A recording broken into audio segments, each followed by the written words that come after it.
Vamos a hablar de este tema con Daniel Rivera, profesor asociado de estudios arábigos. Bienvenidos. Buenas noches. Y también Wilfredo Amruiz, Asociación Musulmana de Norteamérica. Muchas gracias por estar con nosotros. Daniel, si es cierto lo que dice la oposición en Siria en cuanto a este ataque con armas químicas, ¿no hubiese sido muy descarado de parte del gobierno cuando tenían los funcionarios de la ONU recién llegados al país?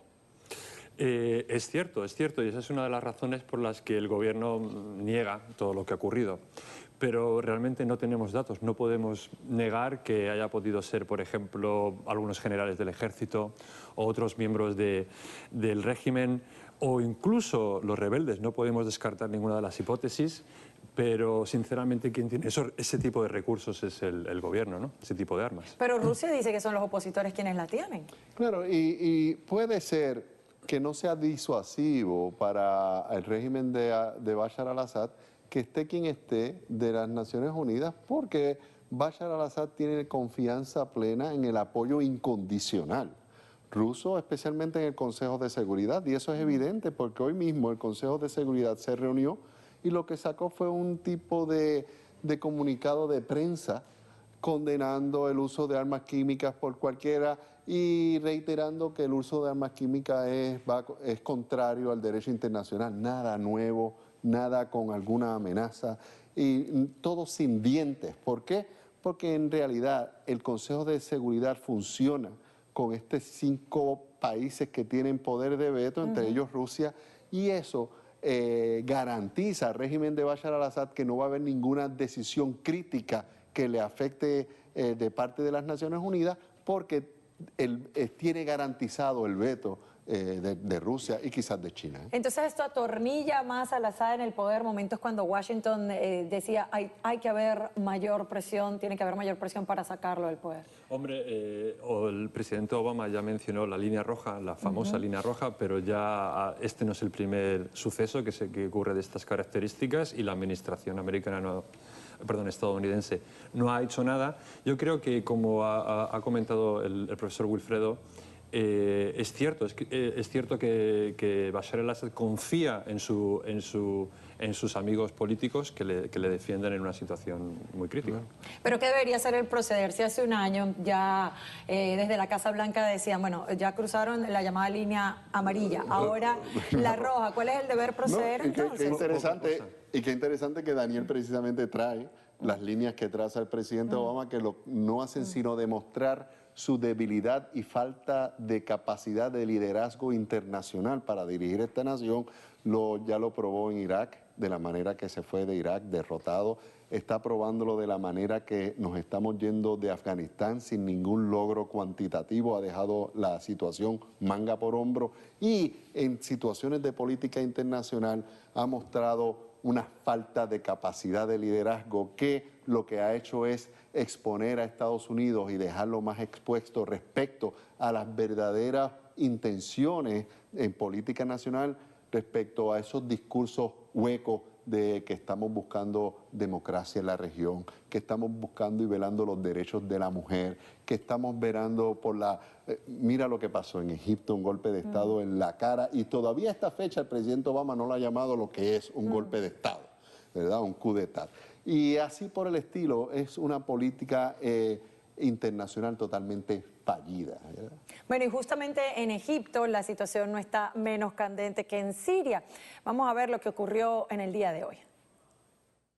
El presidente Barack Obama se reunió con su equipo de seguridad nacional para abordar las consecuencias para su política hacia Egipto de la sangrienta represión contra manifestantes islamitas, aunque han desmentido los rumores que aseguraban que Estados Unidos había suspendido la ayuda al ejército de ese país.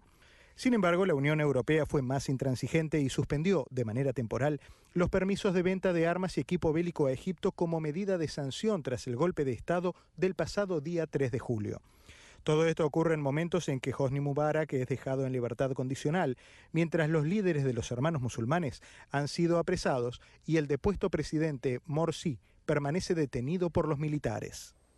Bueno, allí también, aunque la Unión Europea haya suspendido la licencia de exportar armas, deja a cada país tener la decisión propia sobre cómo actuar con Egipto. Hace falta también esta contundencia de la cual ha carecido, como lo dice Wilfredo, el gobierno de Washington. No entiendo bien la pregunta. ¿Hace falta mayor contundencia de todos los países hacia Egipto, como ha sido también tan indulgente, si se quiere llamar de alguna manera, el gobierno de Washington? Creo que sí, creo que deberíamos ser muchísimo más enérgicos contra el gobierno militar que está impuesto en Egipto. Los hermanos musulmanes, nos guste o no, ganaron las elecciones. Es una fuerza política legítima, legal, que tenía el poder porque el pueblo así lo quería. Y bueno, podremos criticar algunas de sus decisiones a lo largo de este año, ¿no? En su gobierno, nos podía gustar cosas o no, pero desde luego lo que ha hecho el ejército ha sido un golpe de Estado. Hay muchas razones para analizar, o sea, no se puede tampoco decir que es un golpe de Estado o... Es decir, no se puede ver blanco y negro la situación, hay zonas grises, ¿no? ¿Por qué digo esto? Digo porque era cierto que los hermanos musulmanes tomaron decisiones que eran reprobables y quizás el ejército tenía el derecho de acusar a los hermanos musulmanes de cometer algunas ilegalidades o irregularidades. Pero lo que estamos viendo, por la fuerza, el ejército que ha dado un golpe de Estado, creo que los poderes Europa o Estados Unidos deberían ser muchísimo más críticos con lo que está haciendo el ejército. Ahora, ¿cómo es de esperarse la situación en lo próximo con la liberación, aunque sea en arresto domiciliario de Mubarak? Sí, y los que han seguido mi línea de análisis no les debe sorprender en lo absoluto que una vez se da el golpe de Estado, se anuncia a los pocos días como si fuera algo independiente de este golpe de Estado que van a liberar el papá y el faraón de los dictadores en Egipto, que es Hosni Mubarak. ¿Por qué? Porque es que son lo mismo. Yo me he sentado aquí muchas veces a decir que cualquiera que esté en verde olivo tratando de dirigir un país, a mí me hace temblar las rodillas, sea en América Latina, sea en Cuba o sea en Egipto. Y eso es lo que está sucediendo y lo que sucedió en Egipto, que cualquier régimen que se jacta de ser el defensor por excelencia de la democracia no debe tolerarlo ni por un día que esto pase. Y esto ha hecho lucir a los Estados Unidos definitivamente muy mal, que a estas alturas Obama no acaba de llamar este golpe de Estado, y que van a liberar a este criminal que ha defalcado las arcas de Egipto en el orden de los miles de millones de dólares. No, esta gente no se roba 100 ni 200 millones, se roban miles de millones de dólares, más tuvieron un país con desaparecidos, encarcelando gente sin juicio, oprimiéndolas por décadas, ¿verdad? Este hombre, Hosni Mubarak,